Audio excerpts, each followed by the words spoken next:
On the evening of November 24th, 1971, a quiet man sat in his seat inside a passenger airplane traveling from Portland to Seattle. He was wearing an elegant dark suit, carrying a small briefcase, and looked exactly like any other businessman on an ordinary flight.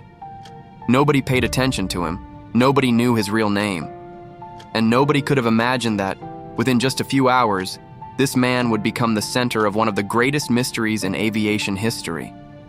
A few minutes after takeoff, he handed a small note to a flight attendant.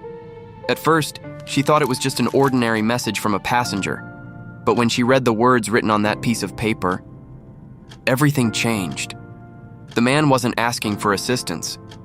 He was telling her that he had a bomb, and he had one demand: $200,000 and 4 parachutes.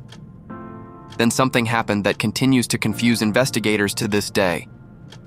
After receiving the money, he opened the airplane door in the middle of the night and jumped.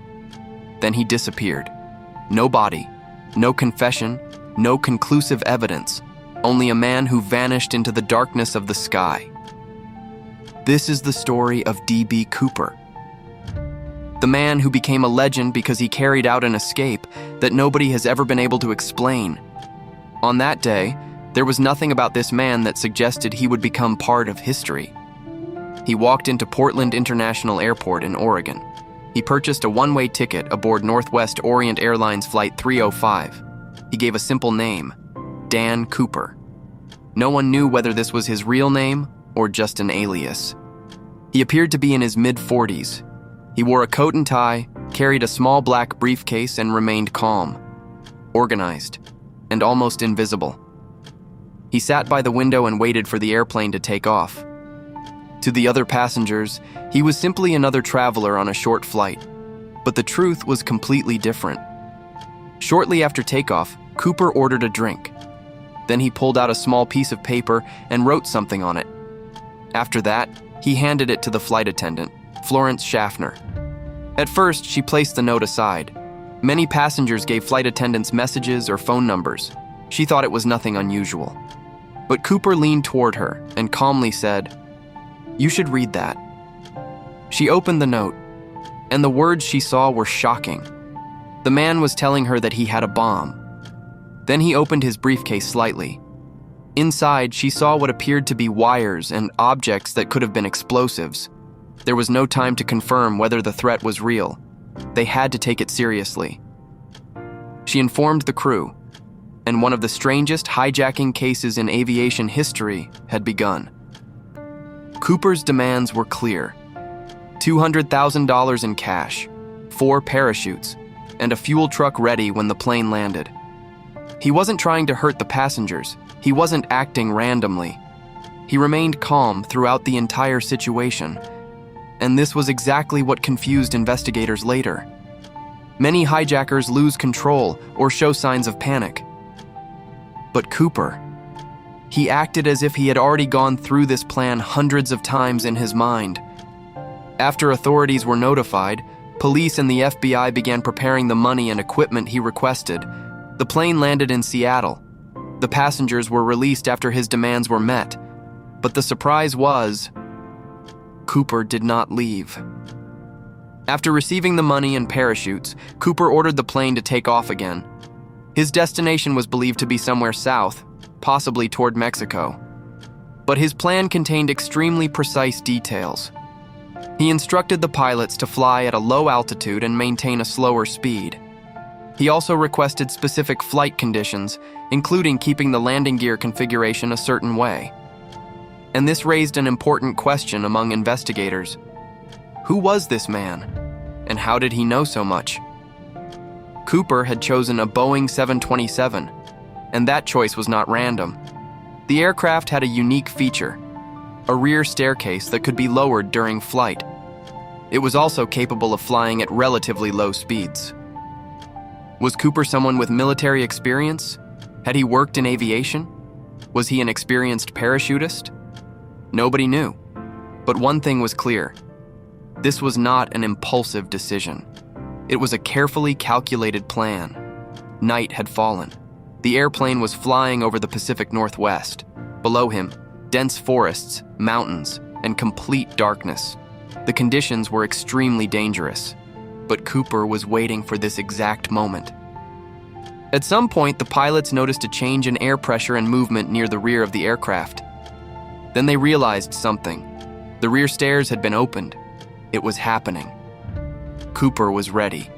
He took the bag containing the money, put on the parachute, and stood at the airplane door. For one brief moment, there was only one man standing between himself and the darkness below. Then he jumped and disappeared. After the airplane landed, there was no sign of him.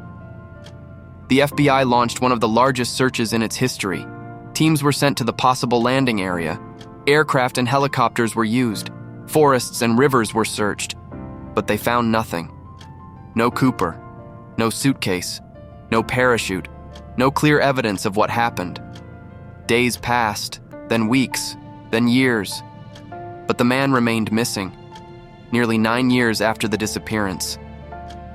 In 1980, a young boy named Brian Ingram was playing near the Columbia River.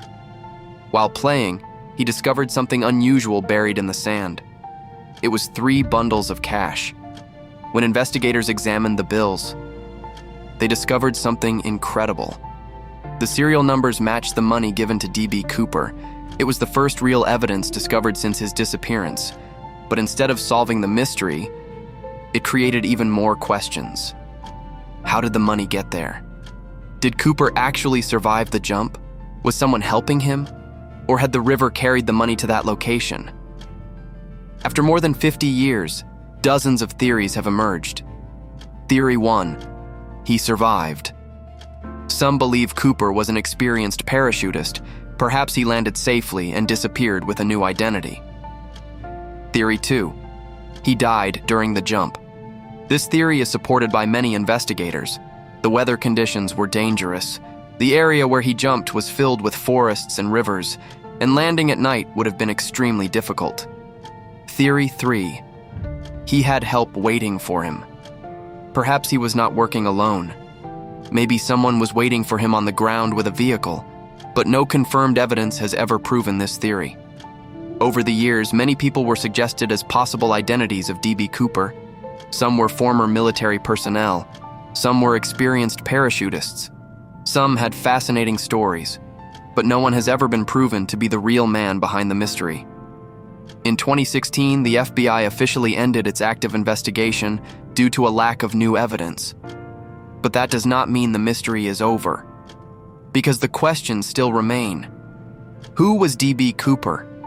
Was he a genius who planned the boldest escape in history? Did he survive the jump, disappear, and live a secret life somewhere far away? Or was that jump the final moment of his story, more than half a century later? The answer remains unknown. And perhaps that is exactly why the story of D.B. Cooper continues to live on. Because it is not just a crime story, it is the story of a man who appeared from nowhere and vanished into the darkness. His name was D.B. Cooper, and this was one of the greatest unsolved mysteries in history. And with that, we've reached the end of today's story. Now it's your turn. Which theory do you believe? Do you think D.B. Cooper survived that impossible jump? Or did he disappear forever that night? Could the answers to this mystery still be out there, waiting to be discovered? Share your thoughts and theories in the comments below. We'd love to hear what you think. If you enjoyed this story, please consider subscribing to our channel, giving this video a like, and turning on notifications so you won't miss any future mysteries. Thank you so much for watching. Until next time, stay curious.